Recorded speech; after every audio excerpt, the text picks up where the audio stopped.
आंध्र प्रदेश में मुस्लिम आरक्षण के पैरोकार चंद्रबाबू नायडू एक बार फिर राष्ट्रीय राजनीति में किंग मेकर बनकर उभरे हैं।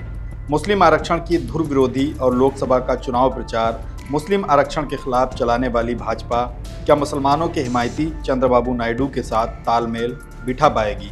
आरक्षण के मुद्दे पर दोनों पार्टियों के मत क्या होंगे, इसको लेकर बहस शुरू हो गई है। और इस बीच आंध्र प्रदेश में नायडू के विरोध की तस्वीरें भी सामने आने लगी हैं। नायडू के दावे के मुताबिक वे राज्य में 4% मुस्लिम आरक्षण पर मजबूती के साथ कायम हैं और कायम रहेंगे। ऐसे में देखना दिलचस्प होगा कि आंध्र प्रदेश में मुस्लिम आरक्षण पर भाजपा का रुख क्या रहता है। क्या वह मुस्लिम आरक्षण पर अपने रुख में बदलाव करेगी? अगर नहीं तो टीडीपी के साथ उसका सामंजस्य कैसा रहने वाला है?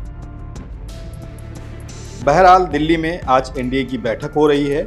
इससे पहले बिहार के मुख्यमंत्री नीतीश कुमार की जेडीयू और चंद्रबाबू नायडू की टीडीपी की बैठकें हो चुकी हैं। बिहार के मुख्यमंत्री नीतीश कुमार केंद्र में भाजपा को समर्थन देने के लिए बड़ी शर्तें रख रहे हैं। कई मंत्रालयों की मांग से लेकर बिहार को विशेष राज्य का दर्जा देने की मांगें भी शामिल हैं।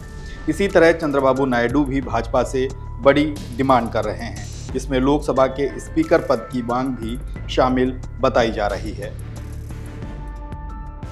चंद्रबाबू नायडू की बात करें तो वह दक्षिण भारत की राजनीति में सबसे मजबूत राजनेता हैं।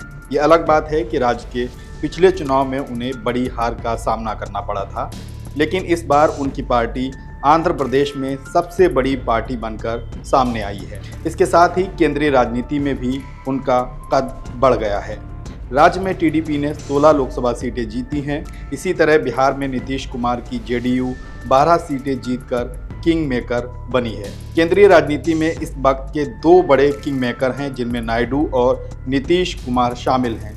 इन्हीं दोनों नेताओं पर पूरे देश की नज़रें टिकी हुई हैं। हालांकि जेडीयू के प्रवक्ता केसी त्यागी ने अपने एक स्टेटमेंट में कहा है कि उनकी पार्टी राजग को बिना शर्त समर्थन देगी, लेकिन कुछ मुद्दे हैं जिन पर राजग से उम्मीद बरकरार रहेगी। मतलब बिहार के पास विशेष राज्य का दर्जा पाने का ये एक शानदार मौका है, जिसे जेडीयू किसी भी सूरत में गंवाना नहीं चाहेगी। दूसरा, भाजपा की अब की जो परिस्थिति है उसमें उसके पास किसी भी शर्त पर सरकार बनाने के सिवाय कोई दूसरा विकल्प दिखाई नहीं दे रहा है। इसीलिए कहा जा रहा है कि 18वीं लोकसभा का हाउस शानदार रहने वाला है। भाजपा पर अपने सहयोगियों को संतुष्ट करने का दबाव बना रहेगा और वह देश के किसी भी बड़े नीतिगत मुद्दे पर अकेले शायद कोई फैसला लेने से बचेगी। उधर इंडिया गठबंधन भी भाजपा के दोनों सहयोगियों के साथ बातचीत का इंतजार कर रही है। बताया जा रहा है कि इंडिया अभी भी नीतीश कुमार और चंद्रबाबू नायडू के संपर्क में है और कभी भी देश की राजनीतिक सूरत बदल सकती है।